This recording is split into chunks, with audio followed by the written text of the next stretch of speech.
Good morning, everyone. Thank you to all of you that are here with us today, this morning. I'm Austin Mayor Kirk Watson, and please let's begin today with a moment of silence for Amy, Jennifer, Sarah, and Eliza, and for their dear families.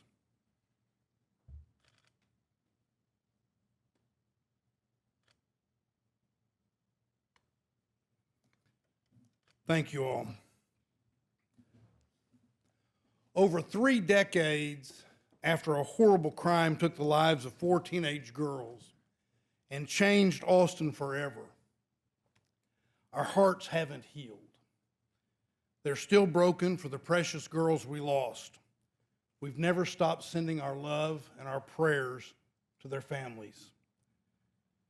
As all of you know, the Austin police have announced that a significant breakthrough has been made in the yogurt shop murder case.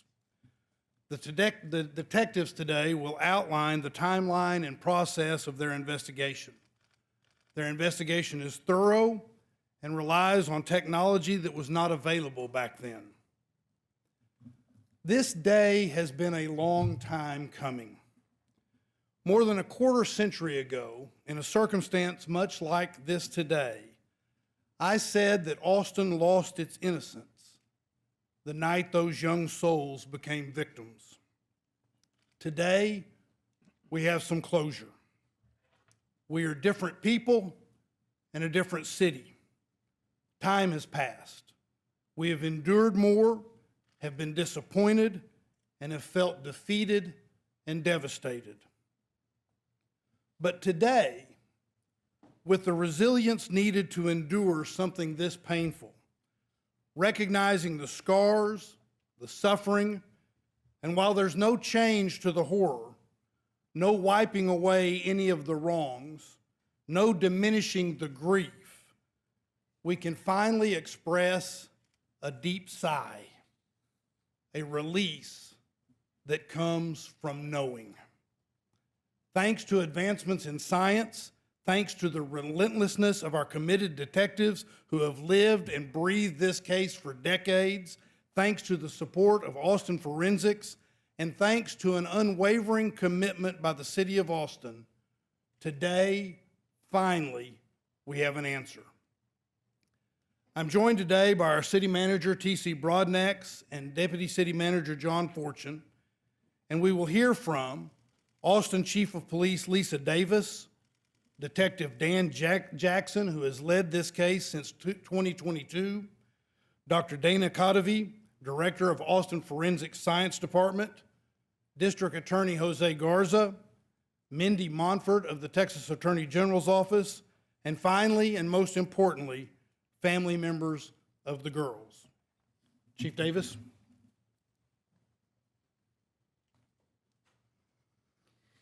Thank you, Mayor Watson. After 34 years, the Austin Police have made a significant breakthrough in this case. This is one of the most devastating and haunting cases in this city's history. This unthinkable crime has weighed heavily on the hearts and the minds of the family, the community, and the detectives who have tirelessly worked this case. As a mother, I cannot begin to imagine just the grief and the pain that you have endured. For the families of Amy, Eliza, Sarah, and Jennifer, today marks a critical step forward in honoring not only their memory, but getting at truth and accountability. We now have evidence linking a specific individual to this case, Robert Eugene Brashers. The only physical evidence located at that scene has been matched to him. Brashers died by suicide in 1999 after a standoff with police in Missouri. And his DNA has since been, and before this connection, he has been connected to murders and rapes across the country. I am grateful for the advancements in science and technology that have allowed us to uncover this critical evidence, identify Robert Eugene Brashers, and move closer to delivering long-awaited answers for the family and our community. While this is a major step, many questions remain. Our work is not over. The Austin Police will continue to work closely with the State Attorney General's Office, Travis County District Attorney's Office, the Forensic Science Director, Dr. Cotovy, and other partners to ensure this case continues to move forward responsibly and with integrity. I want to thank the men and women who have given countless hours across decades to this case. They have kept this case alive and in the memories of many here in Austin. Their commitment demonstrates the will to never give up and what it means to seek justice and to seek truth. And their work will have a ripple effect across this country when they assist with other investigations. At this time, I'd like to introduce Detective Dan Jackson, the lead investigator of this case. Dan, as the mayor said, started this case in 2022, and we are here today because of the work Dan has done on this case. Dan will now walk us through a timeline on the investigation. Thank you.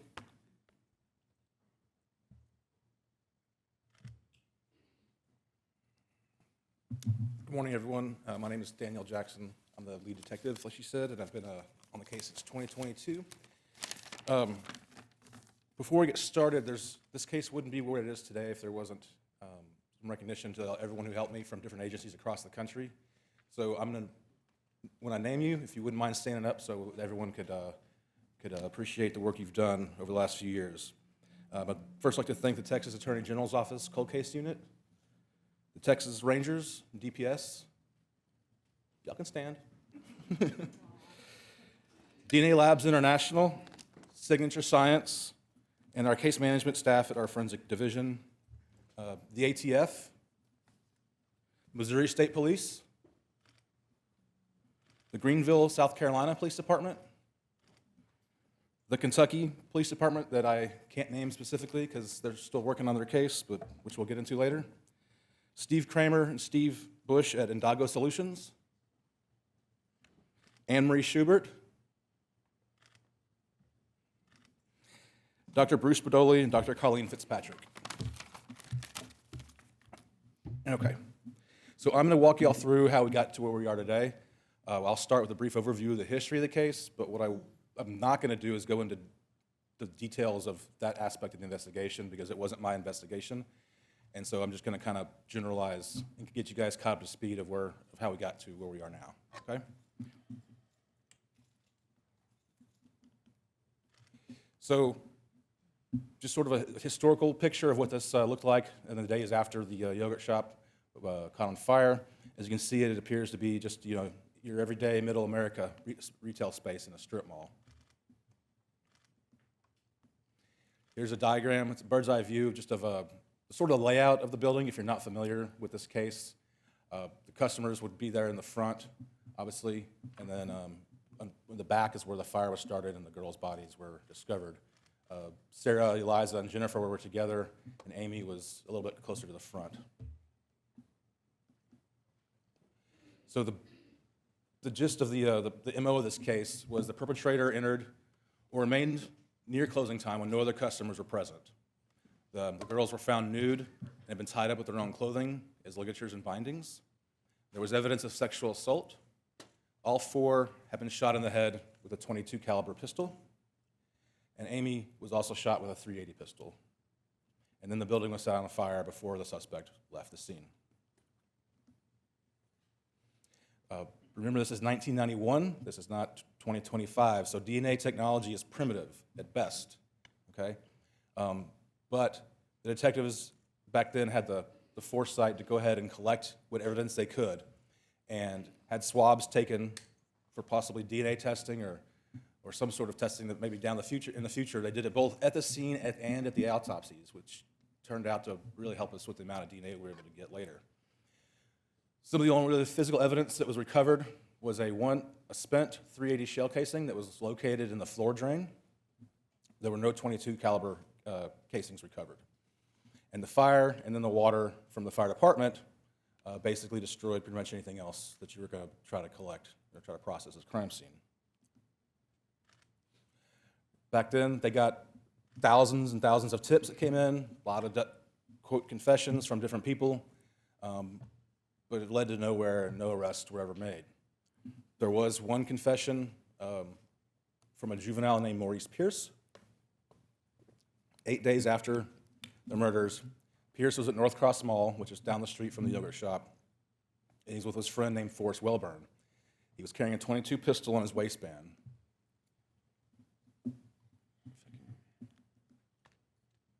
He was 16 at the time, and he was arrested for the possession of the pistol and taken down to the homicide office, where he was interrogated for several hours by Detective Hector Polanco. At the end of it, he confessed, and the next morning he spoke to the lead detective, Detective John Jones, as well. I'm not going to go into the details too much here, but basically Pierce confessed that he had lent the .22 to his friend Forrest, and Forrest claimed that he had killed the girls. When Forrest Wellburn was questioned, he mentioned that his two other friends, Robert Springsteen and Michael Scott, along with Pierce, had all gone to San Antonio the night after. Back then, the police interviewed all four, and they were eliminated as suspects.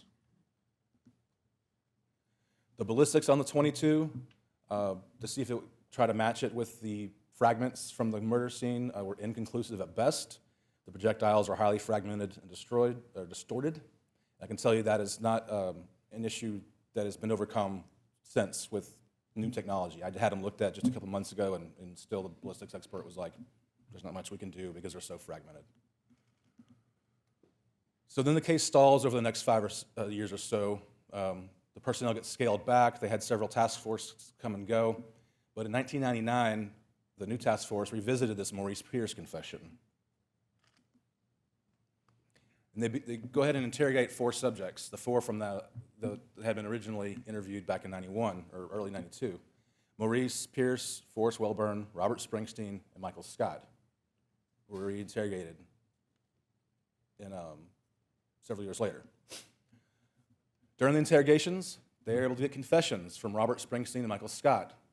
They were not able to get confessions from Forrest Wellburn or Maurice Pierce at that time. All 4 subjects were arrested for capital murder in 1999. Forrest ended up being no-billed by the grand jury, and Pierce's charges were eventually dropped. Michael Scott and Robert Springsteen were put on trial separately. Both were found guilty, pretty much based on each other's confessions and implicating each other. Michael Scott received life without parole, and Robert Springsteen received the death penalty. There was never any physical evidence linking them to the yogurt shop. Of course, they go through the appeals process like any other murder trial. While they're on appeal, or while they're appealing their conviction, a landmark Supreme Court case comes out called Crawford v. Washington. It reformulated what hearsay statements can be admitted in criminal cases under the Sixth Amendment.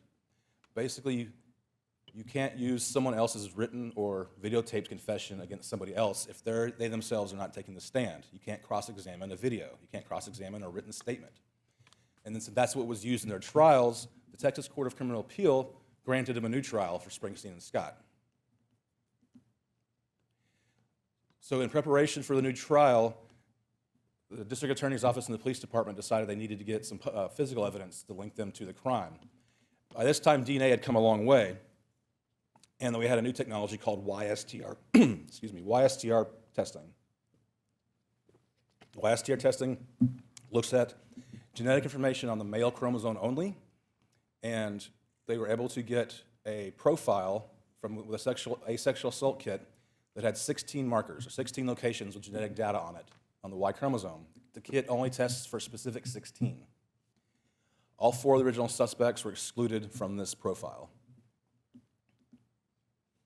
In 2009, the charges were dropped pending further investigation. Then over the next several years, hundreds of reference samples were collected for elimination or suspect profiles. First responders, family, friends, any potential suspects, associates. I think we tested 300 or 400 different people in this case over the years.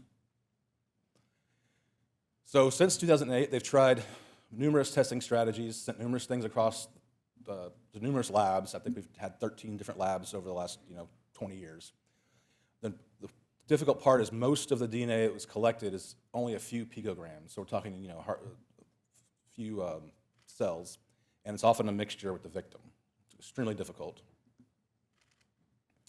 In 2018, the unknown Y profile was resubmitted for retesting because there have been technological advancements. Now, upon further testing, the YSTR was expanded out to 27 markers, 27 genetic locations, or locations of genetic information for a more complete profile. It's 25 markers, but 2 of those have a double allele to give you 27 total. However, the identity of the profile remained unknown.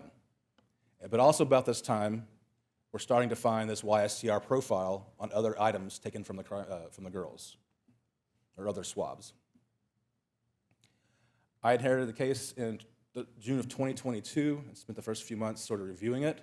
But one of the first things I did was I met with a group of subject matter experts on DNA and genealogy, and we sat around a round table. They were having, some of them are here today, and they were here for a conference, so I was able to get them all in one room together. And we sort of went through the evidence. I wanted to know what I had and what I could do with it. And we kind of came up with a tiered system of best to worst things that we might be able to do something with. And that's where this all kind of hatched. Several items were tested, and we didn't have a whole lot of luck, but fast forward to late June of 2025. I was researching the spent 380 casing that was found on the floor drain to see where it was now and what we could maybe do with it, if anything, and just researching the chain of custody. I don't know what made me go down that rabbit hole that morning, but I did, and I'm glad I did. What I found was that it had not been submitted into the NIBIN system in many years. NIBIN is the National Integrated Ballistic Information Network. It's kind of like CODIS for shell casings. You can put it in there, and it'll tell you if it's linked to other shell casings and other crimes.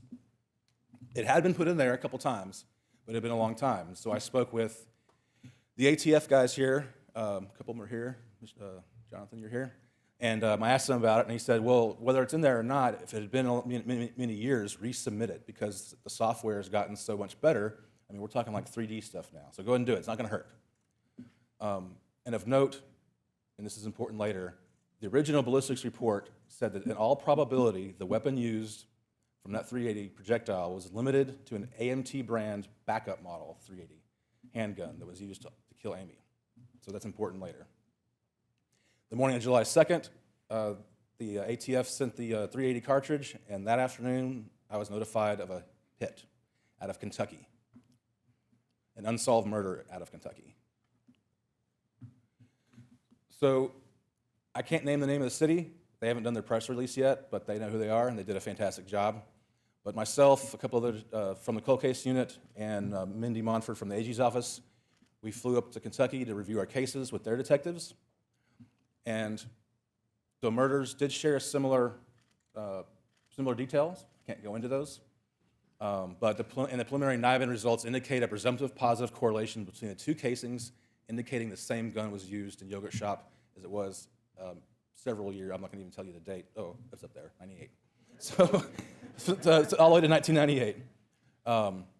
When we did, we traveled up there to Kentucky. I took the casing with me so we could do a one-to-one by a tool mark examiner for definitive comparison as required, just like if fingerprints and DNA, you still have to do the one-to-one to get it definitive. Results are pending. We should have those this week, but NIBIN has a crazy high accuracy record, and it's also gets peer reviewed before we even send it. So it's in all likelihood. But aside from the MO and the NIBIN hit, there were no obvious links between the two cases.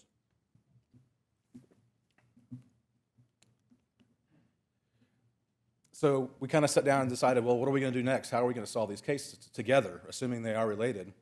And we worked with them on a testing strategy of some items because their case had been cold and they hadn't been worked in quite a few years. So they had some items that could be submitted and retested, including the sexual assault kit. I reached out to their lab and asked them if they had a Y profile in their case, and they had not done one yet. So I requested that they go ahead and do one so we could compare it to our unknown Y and see if, in fact, we are talking about the same individual. That sort of gave me the idea of, can you also, while you're at it, manually check all your Y profiles in Kentucky and see if you have a profile from another case, another crime, that matches ours. If this guy's from Kentucky, perhaps he's already in their database. This is not something you can, it's automated search like CODIS. It has to be a manual search. Because we had tried this once before, nationally. Back in 2018 and into 2019, Dr. Cadavy had reached out to the different labs across the country who do YSTR testing and retain those profiles and asked if they could manually search against our unknown. They returned 0 profile matching. Nobody in the country, at least nobody, it was about six labs or so returned information. Not a lot of labs were doing it back then. So I said, well, it's been a few years, more labs are doing this, databases are getting a little bigger, let's do a nationwide again.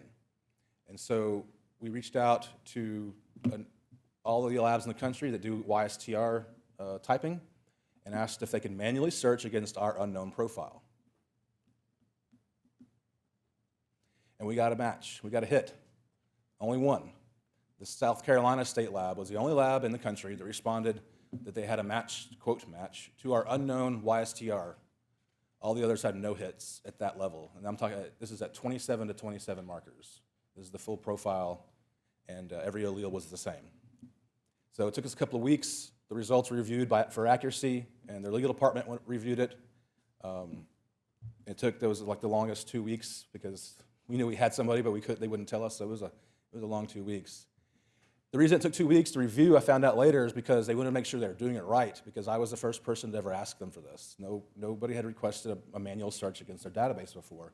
So they wanted to make sure that legally they were on the right footing and that there was no quality assurance issues. So on August 22nd, they sent me the information, and it was from a sexual assault and murder from 1990 out of Greenville, South Carolina. And this was the profile that they had, Robert Eugene Brashers. He has a perfect 27 for 27 match to our unknown profile in Yogurt Shop. I got on the phone with Greenville, South Carolina immediately, and we started conversations about our different cases, how they similar. And one of the things he said to me was, he said, he didn't know anything about the case. He didn't know what it was. And he said, your victims, were they bound with their own clothing? And the hair stood up the back of my neck. And I knew we were maybe getting somewhere finally with this case. And so I asked for some biological evidence to be sent to me so we could do a one-to-one comparison on the Y, and also to have population statistics done by Signature Science to see how rare this particular Y profile might be. Not all Ys are created equal. So this particular Y profile is very rare. They had never really seen it before, and their population statistics estimated that it's only 0.12% of the U.S. population. So now we're getting somewhere that, we're building a case here that this is Brashers, but still 0.12%, we need to be at 100%, but we're getting there. He's starting to look better and better. Just real quickly, Mr. Brashers was arrested on December 12th, 1985, pled this second-degree homicide and aggravated battery. This is in Florida, where he made unwanted sexual advances towards a woman. She tried to leave, and he shot her multiple times. Thankfully, she survived and was able to give a description. He was arrested later that night. He was sentenced to 12 years in prison. However, he only did about 4, and he was granted parole in May of 1989.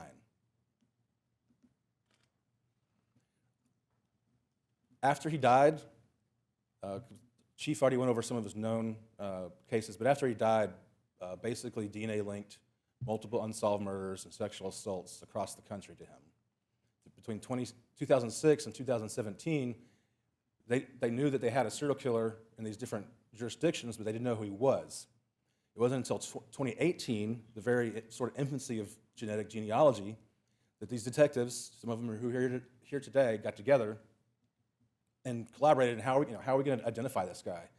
So they thought about doing genealogy, and they used Parabon Labs to send his DNA and build a profile, and then look for any relatives in the genealogical database. They found some distant relatives and sort of triangulated, and sort of kind of built his family tree, and they said, this Brashers guy's got a violent history.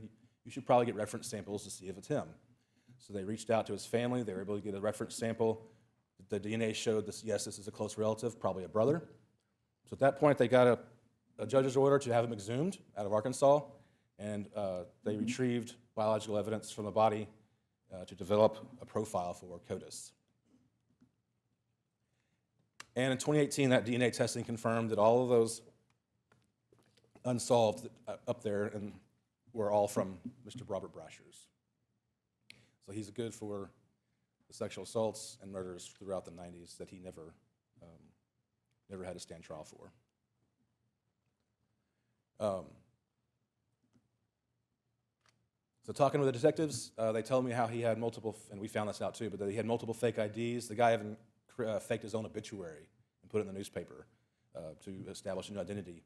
Although then he was named as a groomsman in a wedding a few weeks later, so it didn't really work out for him.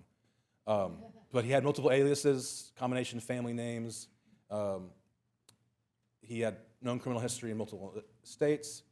And according to his daughter, she was interviewed years later after this all came out, and she said, yeah, well, he would travel for work and was gone weeks at a time. That she didn't think about it back then as a child, but looking back, it was kind of odd. And her mom would ask her to call the dad by a different name at times. So we start researching this guy on our end. How is he related to our case? I'll take you back to December 6, 1991. The yogurt shop murders occurs about 11 p.m.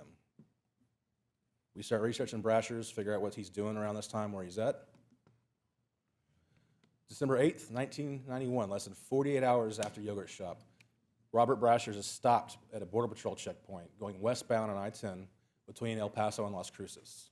It was a random cold stop, just like any time you go through a border checkpoint, except the Border Patrol agent realized something was up. He didn't like the way Mr. Brashers was answering, seemed kind of suspicious, and so he looked into this guy a little further, ran his plate, and it showed to be a stolen car out of Georgia. It had been stolen on November 29th. During this interaction, he was also in possession of a .380 pistol. That .380 pistol was an AMT backup model, that serial number, the A75213. This is the same make and model identified by ballistics as the weapon used in the yogurt shop. He actually did evade from there. He was able to get back into his truck and drive down about a mile, but then he stopped and gave up. We believe he probably threw out any other evidence he may have had from the yogurt shop, possibly the .22, because it was very dark out there. There's no artificial light. So he's charged with auto theft and felon possession. It goes federal. He does about 4 years. However, at some point, the gun is released back to his father, which is not an easy thing to do. You got to jump through a bunch of hoops to get your gun back after a crime. But it is released to his father because Brashers really wanted that gun back. His YSTR has been found in the following 3 places. There's 3 sexual assault kits of those young girls. There are limitations to YSTR. While this guy looks good, we're building a case, there are some limitations. It only looks at markers found on the male chromosome, so if you ever had a female suspect, you're out of luck. It's not necessarily unique to one individual, like autosomal STRs used in CODIS. STRs are passed down paternally. So me and my brother have the same YSTR profile, unless there's some sort of mutation. So the further away you are related, you'll see more mutations. Certain combinations of these alleles are more frequent than others, so you could get several, quote, hits from a database that have no relation to the crime. They're really good at eliminating suspects and donors, but are difficult for a positive ID. It's hard to get 100% or with certainty with just a YSTR. It's a statistical probability of how many people are expected to also have that same Y. In this case, we know Mr. Brashers had a unique Y at 0.1% of the population. So September 15th, we took additional items to DNA Labs International, and we're trying to figure out how to get from we're pretty sure it's him to we know it's him. Now, these items have been previously tested in years past, and while they were screened for male DNA, they were very, very low quant and very fragmented and degraded. So they were preserved of maybe someday we could do something with this, but we can't today. We would just be wasting the DNA because we don't think we're ever going to be able to get enough DNA for a CODIS upload. There's just not enough quality or quantity to meet the threshold that CODIS requires to search. So you would just be consuming DNA for no reason. So we decided, well, now we've got a different testing strategy. We don't necessarily need to upload to search. We just need enough DNA to compare. And those are 2 different thresholds. So we need enough STR markers to do a direct comparison from our crime scene to Robert Brashers. So we identified some items that could be done, that possibly, and this was going to be it. We were pushing all of our chips on the table with this. This was going to be the last shot effort with some of this DNA. But we were pretty confident with the technology and the circumstances that this was going to be pay dirt. One of the things we retested was Amy's fingernail clippings from the autopsy. They were able to get quite a bit of STR product DNA out of Amy's fingernail clippings, and it was directly compared to Brashers' profile, and it matched so that it's 2.5 million to 1 that it's likely Robert Brashers underneath Amy's fingernails than it is to an unknown individual. September 22nd, DNA from Kentucky murder was directly compared to Brashers, and at this point, he cannot be excluded. Final report is pending. They've got their DNA, but they got to do a little more work on it. But at this point, it appears to be him, and our ballistics report is still pending. So just a bit about his MO. Because there's questions about how the yogurt shop could be one person with multiple guns. He was known to carry multiple weapons. We have that documented in other cases. He's known to tie his victims, sometimes with their own clothing. He's known to sexually assault young female victims when given the opportunity. He often shot the victim in the head, and in Kentucky we know it was the same gun in similar details to yogurt shop, and now similar DNA. At this point, there's no physical evidence that links Springsteen, Scott, Pierce, or Wellborn to the yogurt shop crime scene. There's no evidence that connects the previous 4 suspects with Robert Eugene Brashers either. The surviving victims of Brashers' violence always reported he was alone when he acted. He never was known to have an accomplice. And we have a documented case, because they survived, where he was able to do a home invasion. He controlled 4 women alone, tied them up, and sexually assaulted one of them in 1997 in Memphis. So that's something he is able to do, is 4. In 1999, after standoff with police, he had 2 guns during then, but he chose actually the lesser powerful one of the 2 to kill himself with. He used an AMT 380 model backup pistol with serial number A75213 that he was stopped with 2 days after yogurt shop. Same gun. Now, I just want to reiterate that this is a combination of technology, good police work from multiple agencies, and cooperation and timing. Because, for example, the Kentucky case, they didn't resubmit their knife and shell casing until last year. So this is something that could not have happened until 2025. And I'm sorry that it took 30, 40 years for us to get here, but we're here now, and Amy's final moments on this earth were to solve this case for us. It's because of her fighting back. So, thank you.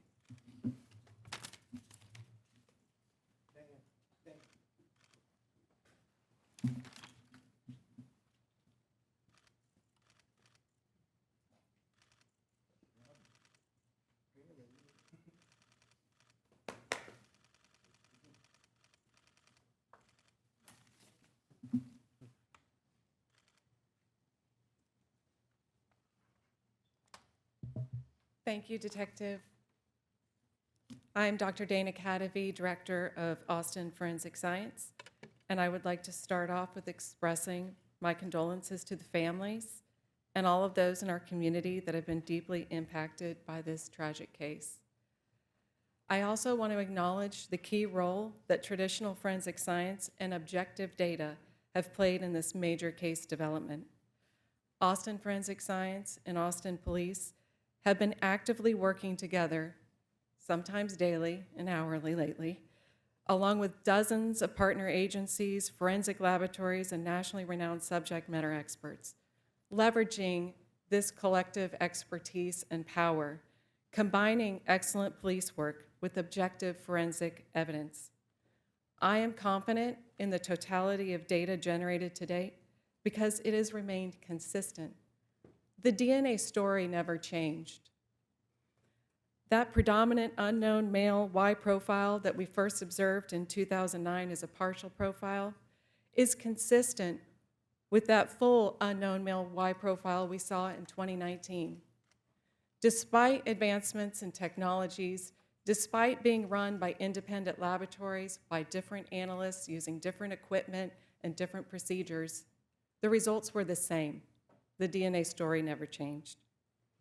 Yet, we still had no ability to identify the contributor of this unknown male profile. It wasn't in any databases that had been searched over the years. It wasn't until very recently when the South Carolina State Lab solved one of their own cold cases and entered their suspect's profile into the database that we had a hit to our unknown male subject. Thanks to the due diligence of South Carolina, we finally had the missing forensic piece, a known suspect and his DNA reference sample. From here, we could do direct comparisons of his reference standard to the samples collected at the crime scene. This was the piece that we needed. With these direct comparisons complete, we now have the data to indicate, with very strong statistical support, that Robert Brashers was indeed the contributor to intimate victim samples collected from the yogurt shop crime scene. Given the totality, the consistency, and the strength of these data, I am confident in the update that we're providing to you today. I want to thank you and introduce District Attorney Jose Garza.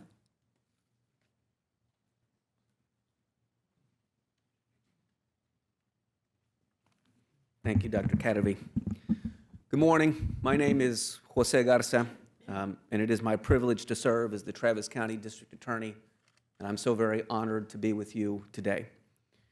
At the Travis County District Attorney's Office, we have never forgotten about Amy, Jennifer, Eliza, and Sarah. Our hearts will always be broken for you. To all of the family and friends who have loved and grieved for Amy, Jennifer, Eliza, and Sarah, we know that there is no way to make right what happened to them.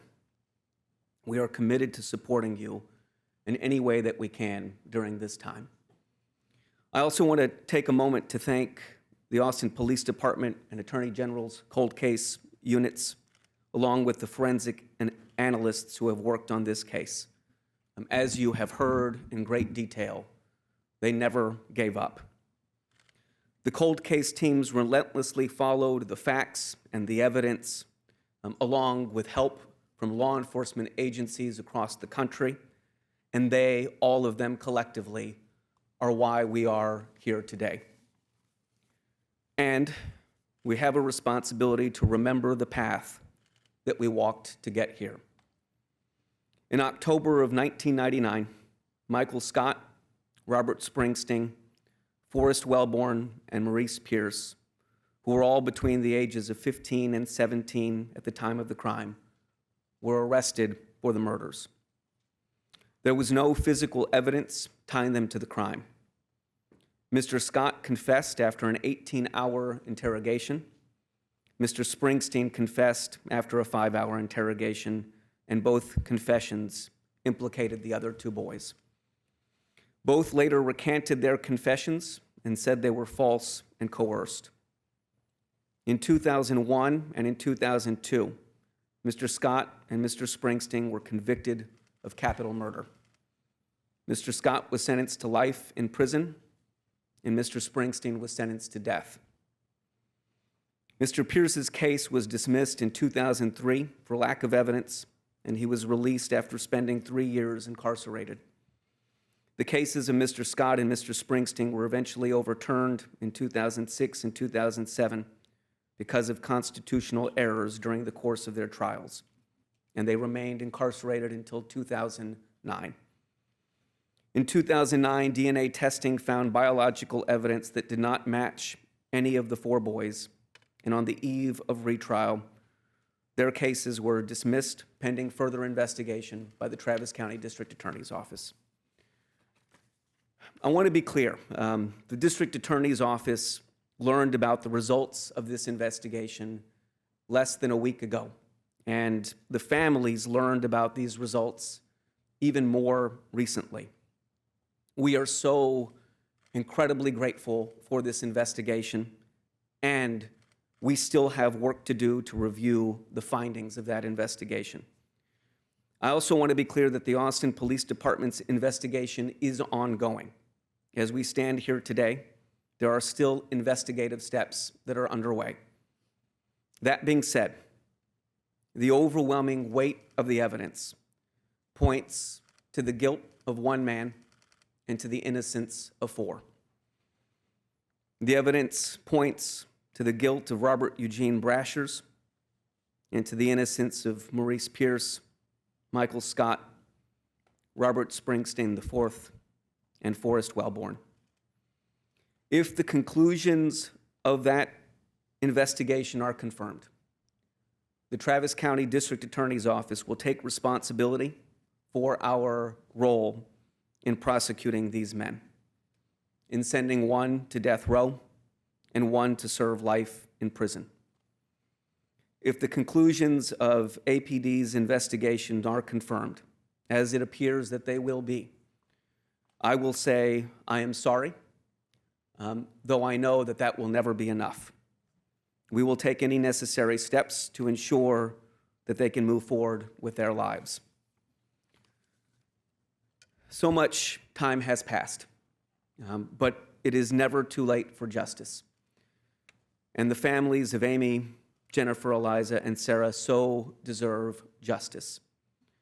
Once the Austin Police Department has completed their investigation and transmitted the results of that investigation to our office, we will work with all of you to pursue justice through our legal system. I cannot imagine how difficult it has been to receive this overwhelming influx of new information in the last several days. Please rest assured that we will keep you informed at every stage about the developments in this case about Robert Brashers. We will work with you to make sure that you have your day in court. Since 2017, Mindy Monford has doggedly pursued justice in this case, from inside the Travis County District Attorney's Office and the Texas Attorney General's Office. Mindy, we are so grateful to you, and I hope you will please welcome Mindy Monford.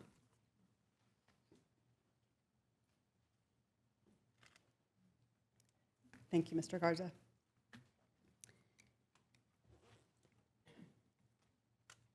Thank you to Attorney General Ken Paxton, First Assistant Brent Webster, and Deputy AG for Criminal Justice Josh Reno for establishing the statewide cold case and missing persons unit and giving me the opportunity to be standing here today. Their courage and leadership to address this need for resources in Texas shows what can be accomplished if we are willing to break down walls and collaborate for the benefit of victims and their loved ones. I want to recognize the members of the cold case unit that are here today because they didn't stand up earlier. You'll wave. They really work hard to help law enforcement agencies across the state of Texas with their unsolved homicide cases. Also, Brent Dupre, who is the Director of Law Enforcement for the AG's office. I want to say that he's been with me on this journey, starting this unit and also helping with the Austin Police Department investigation. And I don't think he ever turned down a request for lab testing if I said it was yogurt shop. So I want to thank him for that.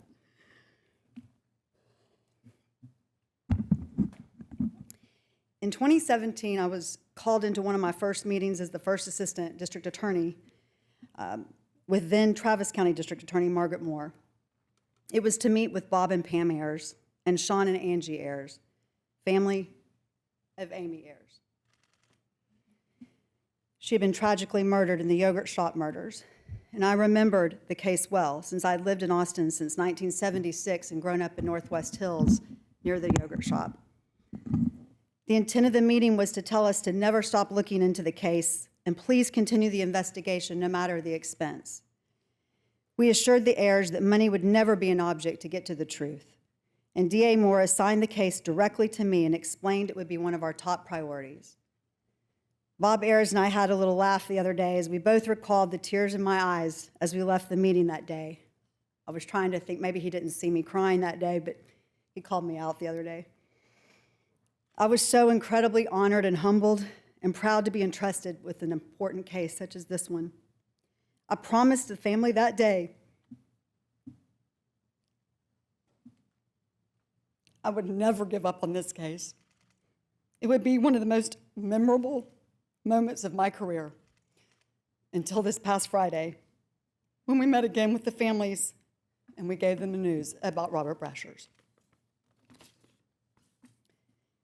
In 2021, with the help and inspiration of Angie and Sean Ayers, and with the backing of Attorney General Ken Paxton, the AG's Cold Case and Missing Persons Unit was created to support law enforcement agencies across the state with their unsolved homicide investigations. And I was given a new opportunity to work on unsolved cases around the state. I remember when Sean and Angie Ayers came to speak in support of the idea of creating a statewide unit. And they commented, the creation of this unit might not help our family, but if it helps other families, then this could be a pretty good thing. Sean and Angie, thanks to your selflessness, you've not only helped other families, but you helped your own. And I bet you didn't think when you said those words that day we'd be standing here. In 2022, our unit began collaborating with the Austin Police Department on the yogurt shop murder case. And I found myself getting to work on this case again. Of course, I never really stopped. Since that time, we've worked hand in hand with APD. I've personally seen the hard work and dedication the department has devoted to this investigation. I realized recently there's been a little documentary series out there, and a lot of people are saying, oh, thank God APD's finally worked this case. As someone who has worked pretty much nonstop on this case with APD from 2017, I want to tell you there can be nothing farther from the truth. I have personally observed the Austin Police Department work on this case nonstop. They have never stopped following leads, testing evidence, and trying to seek the truth. We still have work to do on this case, and we will continue this journey with APD as long as it takes and as long as they will have us. And as a statewide cold case unit, we will continue to investigate potential unsolved cases that might be related to this suspect. I would urge law enforcement and the public to reach out to our office or the Austin Police Department if you believe you have information on Robert Brashers. His crimes involve similar circumstances, as Detective Jackson told you. And that slide he had on the modus operandi is very important. I hope that you will republish that as often as you can. He used ligatures to tie up his victims, often their clothing. He used a firearm, most often a .380 or a .22, with gunshot wounds to the head of his victims. He sexually assaulted his victims, often young girls, and sometimes, as we've seen, he set fire to the crime scenes. If you have information, we'll be posting tip lines for both our office, the cold case unit of the Attorney General's office, and the Austin Police Department. Robert Brashers died in 1999, and if you have any information about him that occurred prior to that time, it could be very helpful. And our tip line, you can remain anonymous. This day is about the families, and so I'm going to turn that over to them now. It's my honor to introduce our next speaker, Mrs. Barbara Wilson, mother of Sarah and Jennifer Harbison.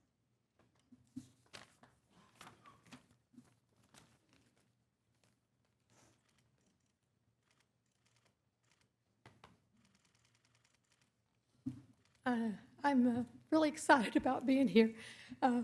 It's been a crazy couple of days, and I just really came here to say I'm full of gratitude. It has been so long, and all we ever wanted for this case was the truth. We never wanted anyone to go to jail or be charged with anything that they did not do. Vengeance was never it. It was always the truth. And I'm here to really talk about the police department and how involved and supportive they have been from the very beginning. We have Mike Huckabee, and please keep him in your prayers. His health is bad. So, and him and John Jones, they were the first people that we fell in love with on the force because they told us about what had happened. And starting with those guys 34 years ago, they were been in our lives and our families all of this time. And every officer that I see in Austin that has been there for us and loved us, and what they have done, people don't understand how hard they work. Everybody is concerned for the solving of the case. Everybody was concerned about all of us here because they know the tragedy was so painful and continues to be. But I really just came to say thank you for the Austin Police Department and all the love and support that you have given us over these 34 years. And I thank you for that.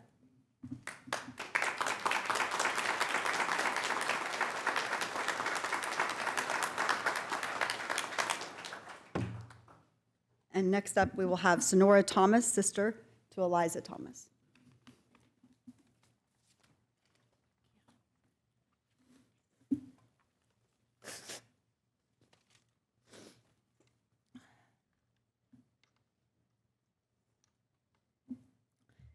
10 years ago, my mom died. 10 years ago, my mom died. I went to the cemetery on Hancock to fill out the paperwork. And the clerk behind the desk, when she looked up the location of my mom's plot, paused. And then she said, "I've lived in Austin for so long. Please know that your family has always been in my prayers." I hadn't lived in Austin for 20 years at that point, but it was such a comfort to hear this woman's words without even saying anything to her about who I was. The outpouring of love from strangers because of these tragic circumstances has taught me about the nature of humanity. Living through something like this, you would think that I'd feel worse about humanity, but instead I feel better. When I think about those early days, I think about Nell Myers, Verna Lee Carr, from People Against Violent Crimes, coming to our house, taking us out to lunch. They even took me, a 13-year-old girl, clothes shopping. Dawn and Susan Cox from the Christie Center let my mom sleep on the couch when she was too scared to go home.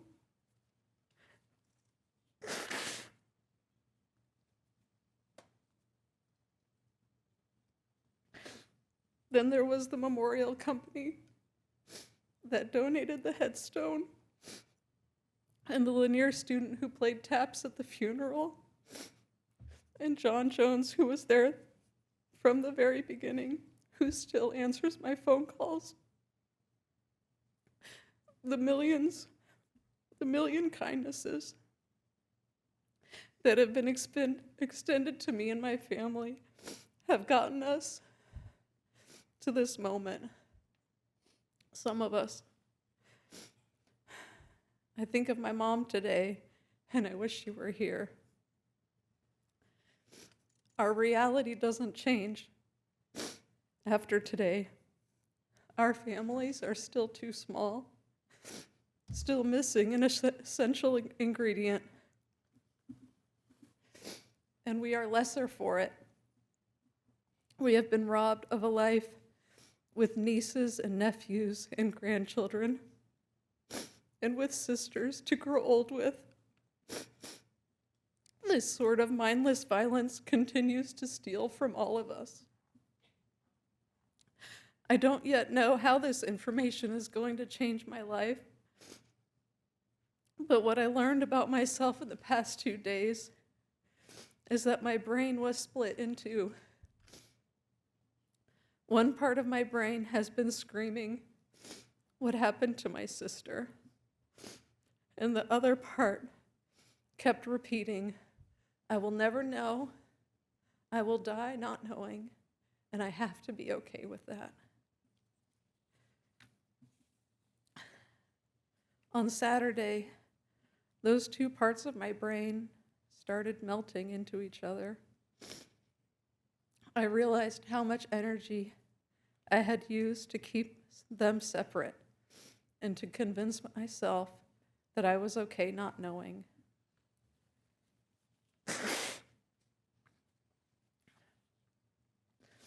A few weeks ago, a reporter asked me, "Do you think this will ever be solved?" And I didn't skip a beat. I said, "I can't think about that. I will lose my mind if I think about that. I have to focus on my work, helping my clients and my groups as a therapist. But now I can have both. I know now what happened, and that does ease my suffering. And I can continue to pass on all the kindnesses that have been shown to me over the decades and hope that I can ease the suffering of others." Thank you so much.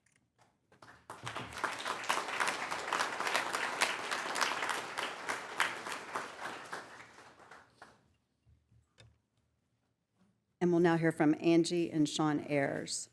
Sean is the brother of Amy Ayers, and Angie is the sister-in-law of Amy Ayers.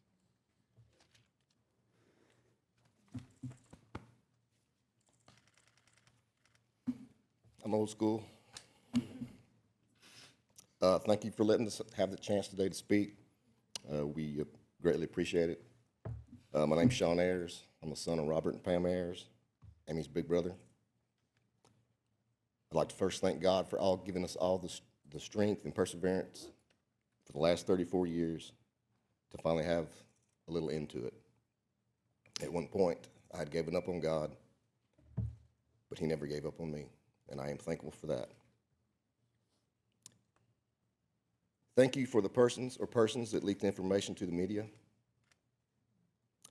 Thank you for the bombardment of texts and calls we got minutes after we found out from a face-to-face meeting with APD. Thanks for being responsible for some of the parents being called by media before they got the chance to have their face-to-face with APD. Thank you for forcing this press conference to be moved up, so we all had to rush to put our thoughts and words into a moment we've been waiting 34 years for. You should know better. This has to stop. Since I had to write this down last night on the drive down here, I apologize now if I leave anybody out. Detective Dan Jackson. To us, he's just Dan. One of the few detectives I've met during this journey that has no ego. A man that looks you in the eye with good or bad news. Hold on, I gotta put these on. A man that does what he says with no excuses. A man that treated the girls, the families, in this case, with respect. A man that turned down multiple promotions to stay in the cold case unit and on this case. Please take some promotions now. You deserve it. He did his job, not for credit for himself. He did it for the answers, the justice, and a little peace for the people this case has touched. And boy, did he get it done. Thank you, Dan.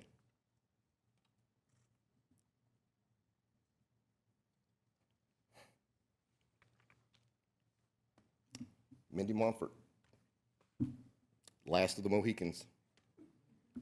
Mindy has been there since the beginning, and yes, she told us face to face that she would never stop fighting and never stop helping us. Not surprising, she kept her word.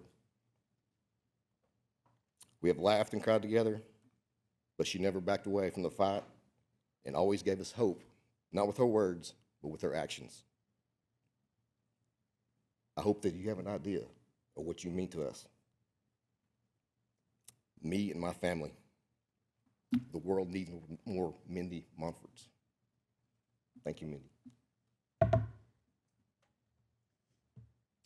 Dan and Mindy thought outside the box, made some tough decisions, but they couldn't have done it alone.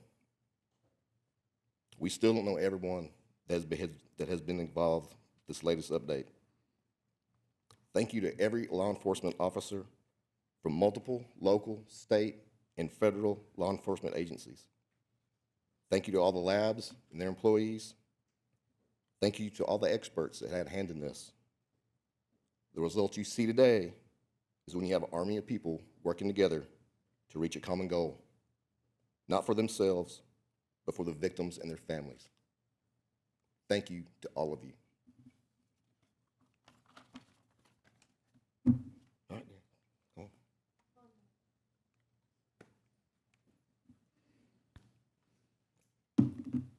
And the last one,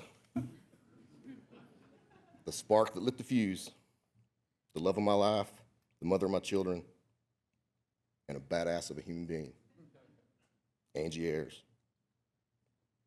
She is the reason I'm standing here at this press conference today.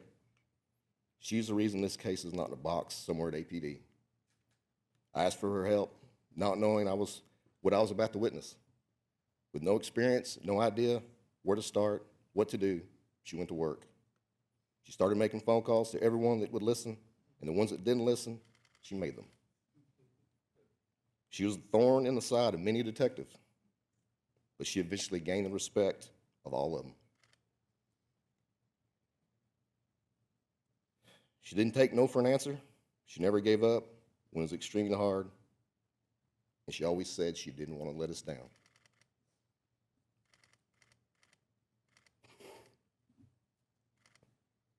You never let us down.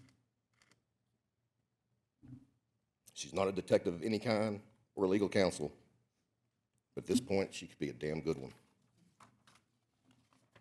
I'm proud to be called her husband.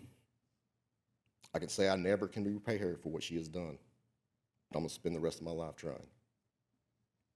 I love you, and thank you.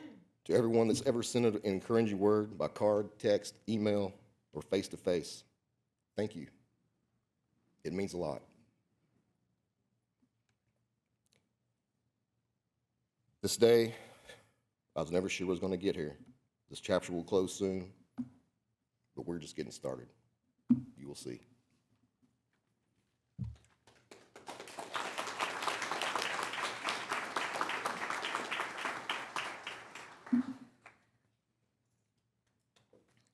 Sorry. Thank you all for allowing me the time to speak today. There's been a great amount of emotion over the past few days that no one can explain unless you've experienced it. And to those that leaked it before all the family members were notified, shame on you. This has never been a story to us, these families. It's always been our lives, and we were forced to share it with the world. And the one day that we were trying to cope with it and take a breath, you took that from us. I hope that you never have to endure the pain that that caused.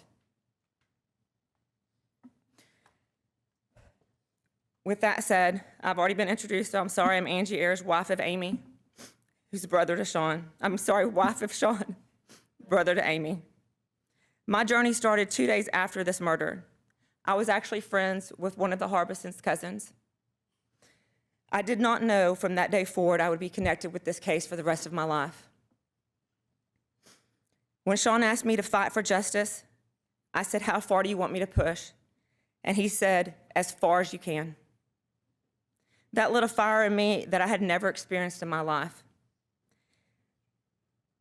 I have been here longer than most investigators involved. I've been here longer than the district attorneys, the prosecutors, and chief of police. I have been told no, to stand down, told to wait, be careful for what you ask for, and I'll let you know when it's deemed appropriate. But I've also got yeses, and those yeses helped start a cold case unit at the Attorney General's office. It also has helped make a federal bill for the families and victims. And I say this to all the other family victims out there: keep going. You will get knocked down, but get back up with a vengeance. Do not take no when your gut is telling you to push. Do not give up. Fight for what is right, and most importantly, don't let them put your case back in a box. To the Austin community, the APD Cold Case Unit, and the hundreds of friends and families here, online, and watching, thank you for not forgetting the girls. Your cards and your messages have never gone unread, and they are a comfort to have. To all the people that have reached out, to those that have stood by us to give us advice and a shoulder to lean on when we needed it, thank you. To the families of the cold case throughout the country, I hope you can find the right people who are willing to put their heart and soul in your case and willing to fight for you and with you. I hope that you can build a team of law enforcement, geneticists, genealogists, private investigators, forensic experts, DNA experts, whoever and whatever it takes to find the proof that you need in order to solve your case, as we did for the girls. There have been so many detectives that have come and gone over the years, but I guess now Danny will be our favorite.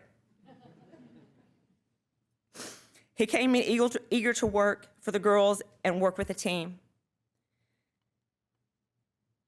He was warned against how intense and passionate I was in order to help this case. He never wavered. He was willing to put all of his ego aside and do what was right for the girls. He followed the evidence and undoubtedly invested his heart and soul into fighting for justice. He and his team worked diligently to find the hidden puzzle pieces that we needed.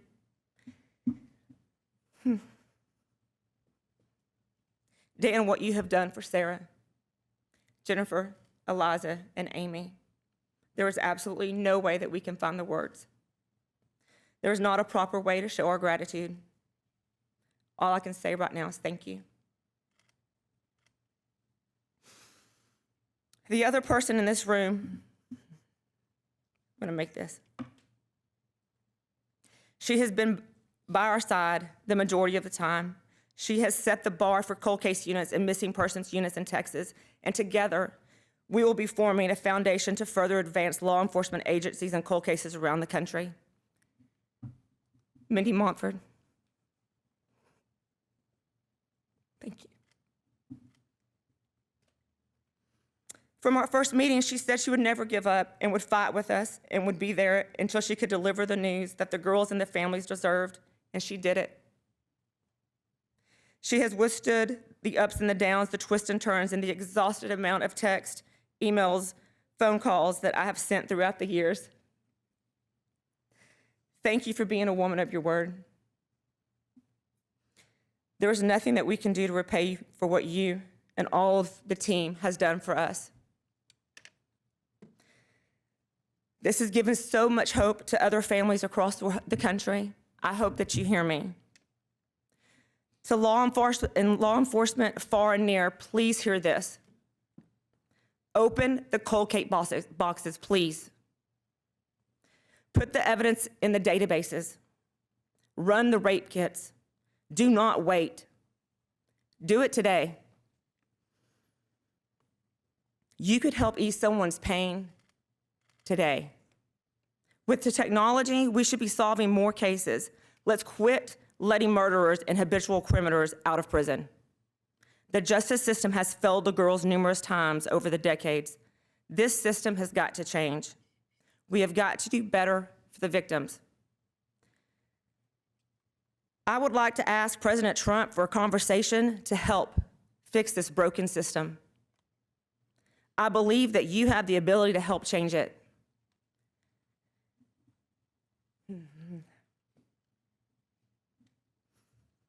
To the families of the girls, to my in-laws, thank you for trusting me with this task. I'm sorry that it took so long. I hope that this helps heal part of your broken heart. The pain that you have endured over the decades can never be healed, but I hope you can stop asking who did this to your girls. To my son, to my daughter, I'm sorry that you were thrown into this. I'm sorry for all the intense moments, all the meetings and frustrations you have witnessed and had to be a part of. But I hope that you can see that your aunt and her friends were loved, and it was all worth it. To my husband, I'm sorry. I have seen you suffer in more ways than people will ever know. You've always been the strong and silent one, but sometimes in the silence, it's the one who's suffering the most. I'm glad I was able to keep my word. I was able to help you and our family find justice. I was never going to give up.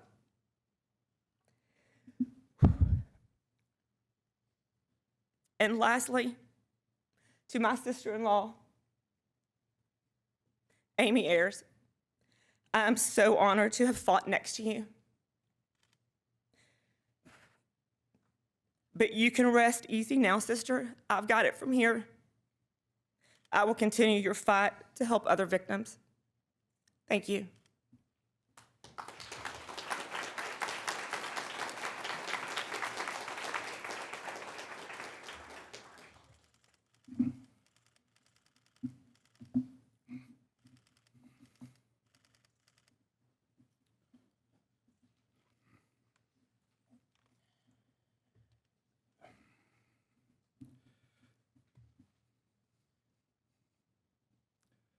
This case has always been defined by its victims, and the enduring pain is especially clear today. I want to say how much I appreciate the grace of all of the families over the years. You move me. I know you move everyone in our earshot. So God bless you. I also want to say again, before we go to questions, I want to say from the bottom of my heart, on behalf of the families and on behalf of the people of this city and those that care about justice, thank you to those who have brought us to this point.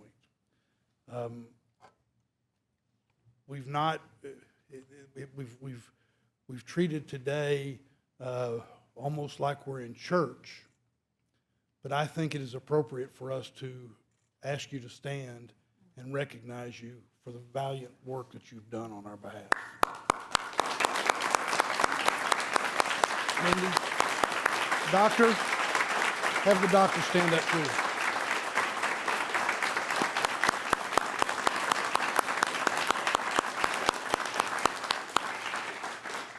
And on behalf of the City of Austin, I also want to say thank you to all of the law enforcement agencies and groups that have been helpful in this.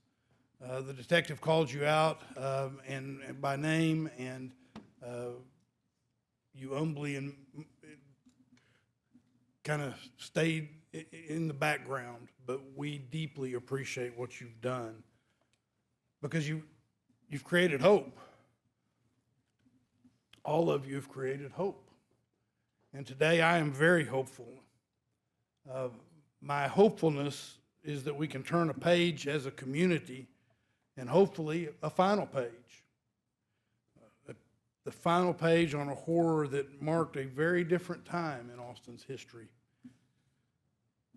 I believe we can take heart in our growth and our progress and our strength as the city, and we can go to sleep knowing that while the threat of this kind of evil may never pass in this world, we are far, far better able to prevent it before it happens and solve it when it does. The yogurt shop murders will always be part of Austin's history.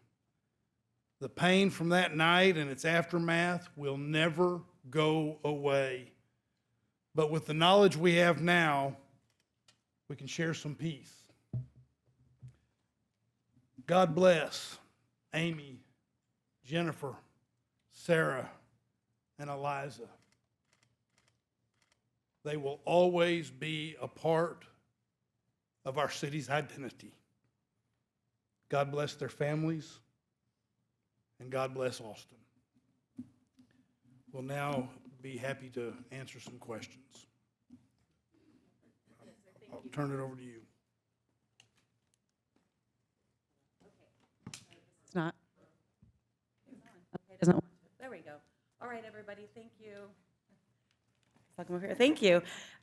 We'll get started in just a second, opening the floor. I do want to remind everybody to please raise your hands and wait for me to call on you. If I don't know your name, I'll do my best to describe you and make eye contact as well.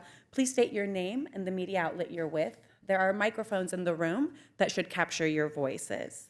And I'll do my best to get to everybody. Yes, Betty. Betty Cross, CBS Austin.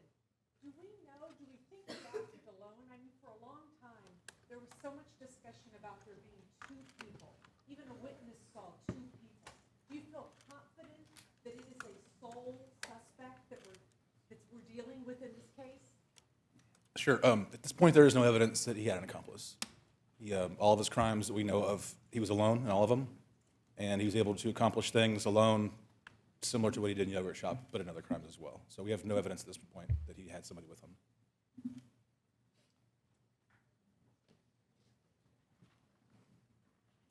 Yes, Bree?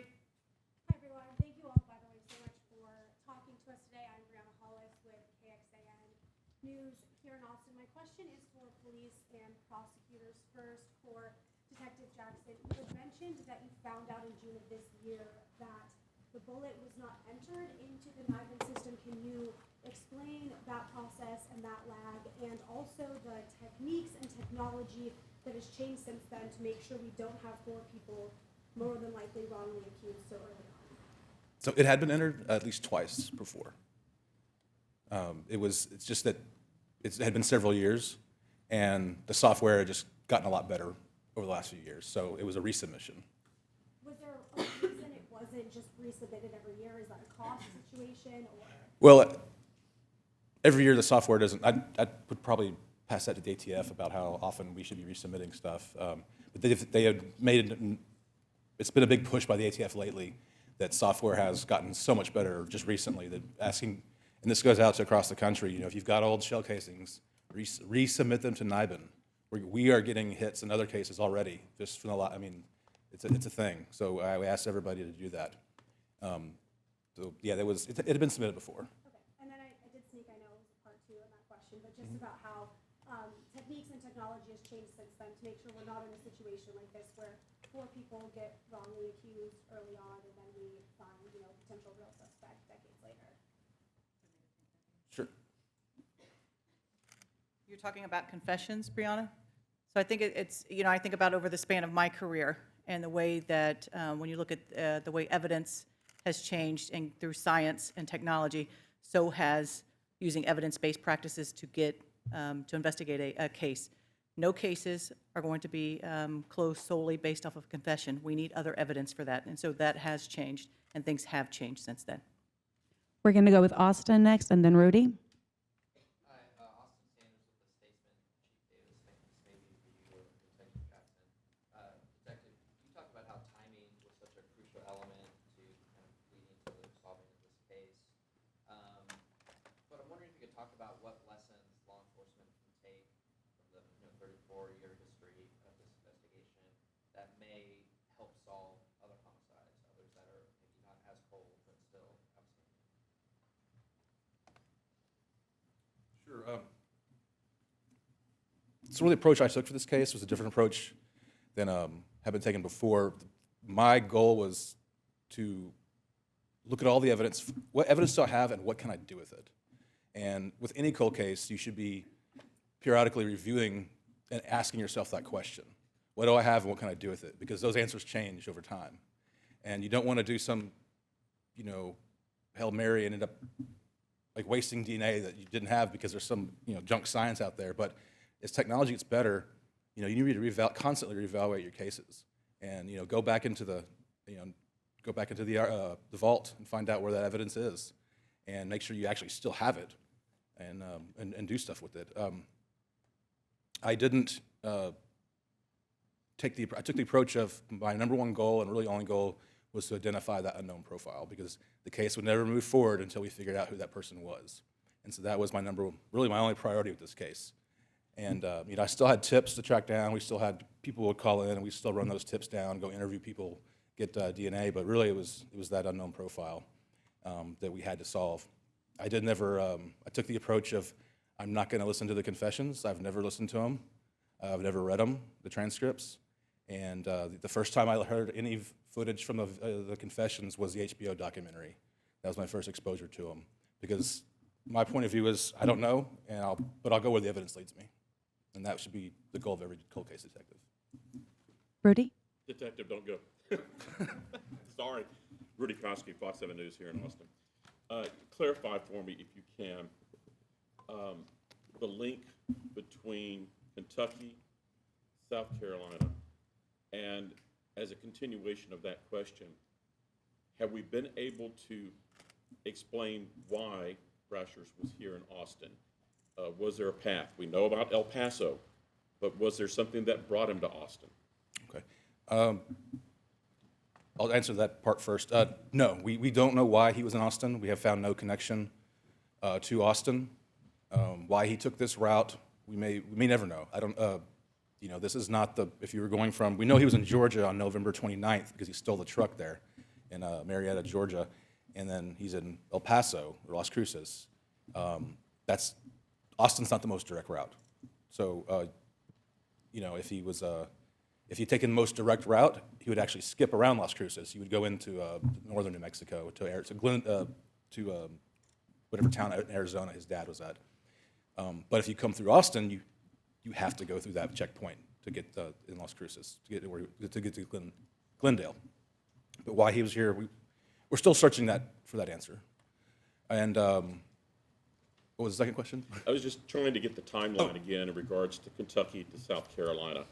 The South Carolina case was a solved cold case that identified Brashers? Yes, it was. It occurred in 1990, and it was solved in 2018.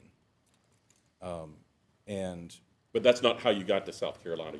You got there by going through Kentucky. It was Kentucky. Kentucky was a link initially through the shell casing, the ballistics. But then I got to South Carolina when we asked for a nationwide manual search of all the Y STR profiles that they had. And South Carolina had done one on Brashers from their sexual assault kit. And I'm sorry, one last question in regards to the shell casing. I've been in the APD lab and all that. What matched the gun? Was it the grooves on the shell casing? Was there a cut? And is it a positive match to the gun that you recovered? So we don't have the gun. It was lost in evidence in Missouri after the suicide. There's still hope that we can find either a shell casing from their evidence or they had entered it into NIVA and we're trying to track that actual hard data down. But we don't have the actual gun. We don't know where it went. So it's probably the best for firearms examiner to explain, but it wasn't the grooves on the projectile, which we are doing a one-to-one now. It was the markings on the head stamp of the shell casings from Kentucky and Austin. Aaron? Aaron Moriarty with CBS News. First, I want to commend you and so many people in this room for staying with this investigation as long as you have. To answer part of my question, I wonder whether you have the 380. Is there any truth to the story that Brashers actually used that 380 that you believe was connected with yogurt to shoot and kill himself? It's the same make and model. Because we don't have the gun, we'll probably, unless we get a shell casing, there will be no way to compare. So we know the gun he got stopped in on December 8th is the same gun that he killed himself with 8 years later. We know that because it's documented by serial number. And we know the gun 2 days before he got stopped at Yogurt Shop and the gun in Kentucky are the same gun. And they're all this is all same make and model AMT 380. So you could, deduce what gun this is. But until we actually have the gun to say 100%. Is it fair for me to say that it's probably the same? Probably. And there's no reason, it's all the same make and model, and why he would switch guns and go back to the old gun years later. And just one quick question. Are there likely other cases like this in Texas? He's already been South Carolina, Tennessee, Missouri. He's linked to Florida. Is it likely, and are you looking for that? So I would say it is likely there are other victims out there, whether it's murders or sexual assaults, because of what we know of him when he was not in prison, he was committing heinous crimes. And last week, we knew of 3 murders. This week, we know of 8. So to say there's not a 9 or 10, I'm sure there are, and we will be working on that once, I guess, the dust settles with this part of our investigation here. Definitely want to reach out to other agencies that may have other links. Asher? Hi, I'm Asher Price with Axios. I actually have a question for the district attorney. You had said that your office is, among other things, dedicated to helping the men who had been convicted of these crimes previously find justice. Assuming this case is settled this way, does this open a path for restitution to those, I think there are 3 men who are still alive? And is that what you were alluding to? I just wonder if you could elaborate on that. Yeah, again, I just want to reiterate a couple of points. One, that this case remains under investigation, that the Austin Police Department continues to work on it. The District Attorney's Office will eagerly await the conclusions of their investigation. If their conclusions remain as they are now, there will be processes that the District Attorney's Office will have an obligation to take that I think could lead to the outcome you suggested. Meaning restitution for the, Yeah, that obviously involves a state process that the District Attorney's Office does not administer, is not a decision maker in. But I think that there are steps that the District Attorney's Office would take that may help in that process. We're going to go with Eva and then the young lady in the blue shirt after. Thank you. Eva Ruth with City Cast Austin. I was curious about the shell casing that was found in the drain and kind of how that was so implemental for breaking this case open, and curious about if there were any processes that were changed as far as evidence collection at a fire scene as a result of this case, and maybe how that might have changed.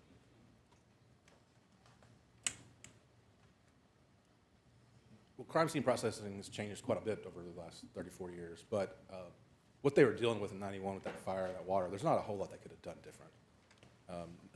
Not even with hindsight of 2025 hindsight. It's just, it's the hand they were dealt. And, you know, the casing in the drain, it was collected standard procedures that we would do today. So, that answer? That work?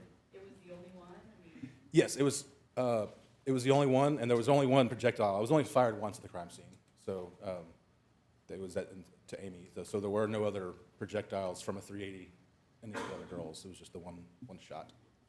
so there was some cleanup that he presumably did with other shelters? No, the 22 that we used to shut the girls, there was no casings left, and ballistics said it was likely from a revolver, so that there wouldn't be any to leave. Hi, I'm Kelsey Sanchez. I'm a reporter here in Austin with KB News. My question is actually to the families. Given that Robert Brashers was the sole suspect named and there's no other person linked to this case, I want to know, do you believe that justice has been served or there's still some more work to go?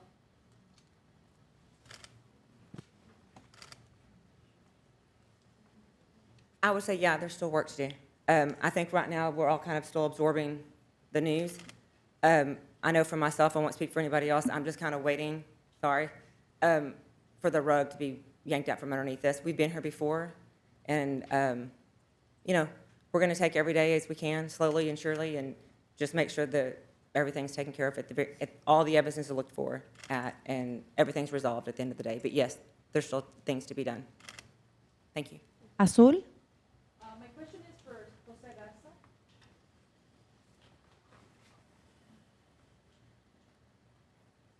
So if you don't mind telling us briefly what you said earlier in Spanish, and what does it mean also for the county to have, you know, like a suspect after so many years, and earlier also you also mentioned about the people who were arrested. Can you just say something briefly in Spanish? My mother would be disappointed to hear me not be able to comply with your request. I'm happy to work with you to get you a statement in Spanish, but given the complexity of this issue, my Spanish just ain't that good. But tell me your second question. I apologize. Sorry. I mean, you could say it in English if you want. Sorry, I lost it. So what does it mean for the county to have a suspect after so many years? Well, our focus right now is on the families and the possibility of bringing some modicum of justice for them. We are, from the perspective of the District Attorney's Office, at the very beginning of this process, and the families have our commitment that whatever process follows will be in hand with them, and a process that honors their family and honors the girls. And happy to work with you to get you something in Spanish in a bit. Any other questions? All right, well, thank you very much for coming today.